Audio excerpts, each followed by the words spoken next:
Hi,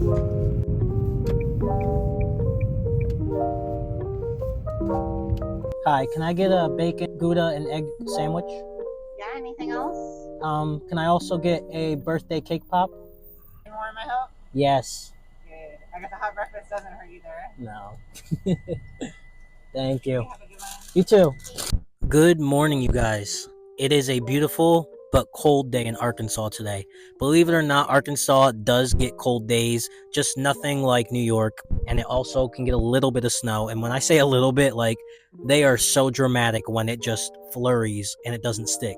We actually are under a winter advisory right now because, like, I guess this winter happens to be like one that does not ever happen, so they're really concerned.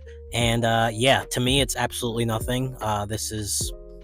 This is a normal winter day in New York, but here it's confusing people. I'm still in my pajamas, as you can see, but I was craving Starbucks. I live right across the street from one, so I decided to go and get me a little breakfast sandwich. But I also went and got me this cake pop. Now you're probably wondering why I got a cake pop, and that's because yesterday was actually my 8 years being a man.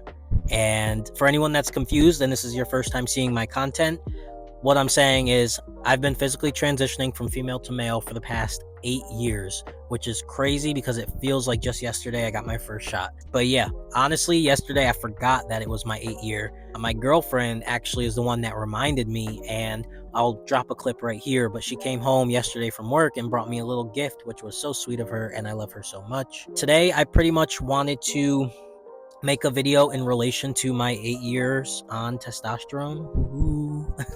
Kind of go over the changes that have happened over the past 8 years. A lot of times people only talk about the changes that happen in year 1 because that's when the most happens, but changes are happening the entire time, and they are always going to keep happening. You're going to notice new things. You're going to see things happening quicker. And yeah, so I wanted to talk about that because some people may be interested to know what changes are going to happen later in life. I'm here to give you that information. But before we hop into it, my name's Kyle, aka Prince Kyle, don't forget it. And I have an Instagram as well as a TikTok where I share my female to male transition, as well as give tips to anybody that would like to hear about it. First, let me get a taste of this cake pop. A little ASMR.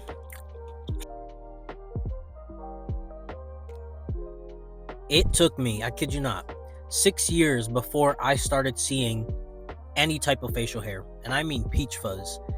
And I get a lot of people that ask me, hey, like, what did you do to promote your hair growth? Like, I'm a year on testosterone and I still don't have anything. I feel like there's no hope for me.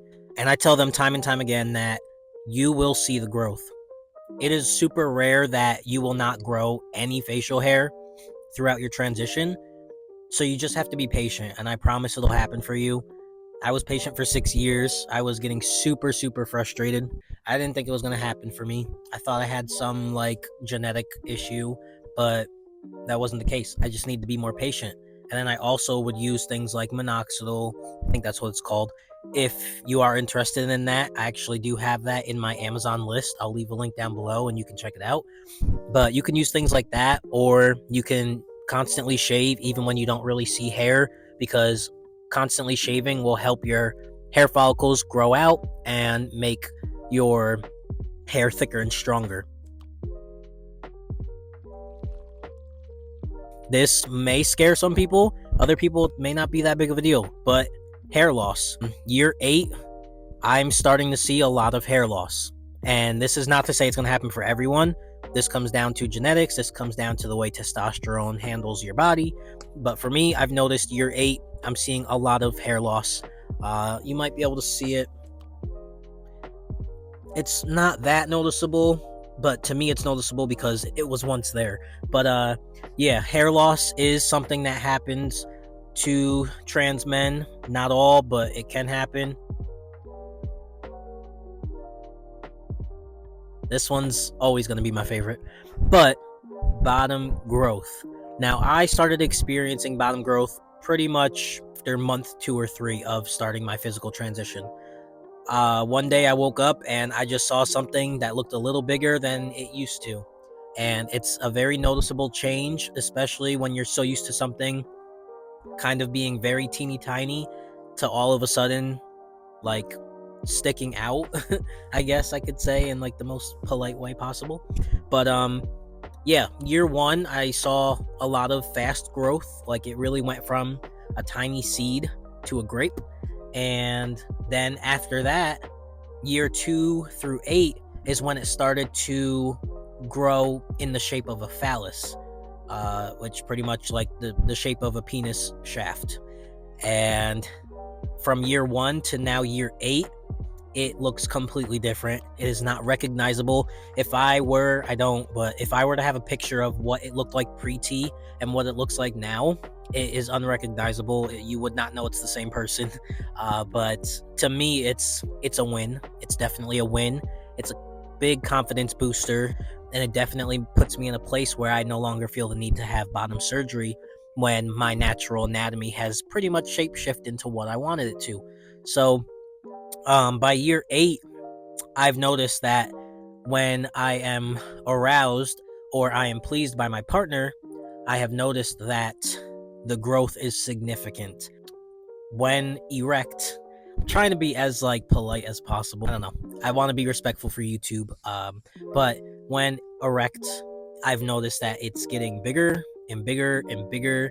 And TMI, but like when my girl is doing what she's doing, her eyes are even bugged open, like, whoa, where did that come from? And I'm like, I don't know. So year 8 has definitely came around for me, and I'm not mad at it at all. So I would definitely say out of everything I list right now, bottom growth is definitely my favorite part, and every year shocks me more and more. They say it can only really grow up to like 3 inches naturally, like without having any surgery enhancements or anything like that.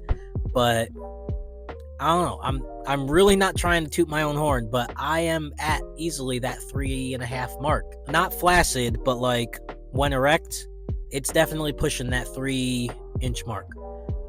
Yeah, TMI. But that's all I'm gonna say for that. Now, if you want to see more, I got an OF. If you know, you know.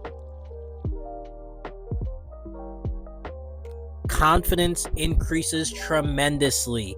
Again, this may not be for everyone, but for me, by year 8, I can easily say that my confidence has risen to an exponential amount, an amount I never knew possible.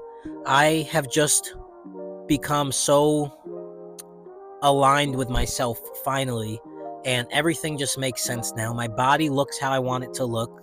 My mind is the healthiest it's been, at least when it comes to like my transition. Can't say for other things, but my mind and my mental state just aligns perfectly, and I am truly happy. And I have not been able to say that years and years ago. So my confidence, alongside with my dysphoria has gone down tremendously. I'm always going to have some sort of dysphoria. It's not going to ever really go away completely, but for the most part, like my dysphoria is controllable, and that's all I could ask for, and that is what helps my confidence.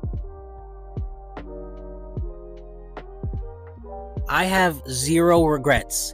Year 8, I am still just as happy as I was when I got my first testosterone shot. If anything, I'm even more happy because I made the right decision. And a lot of people think, oh, by year 5, by year 10, you're going to regret it.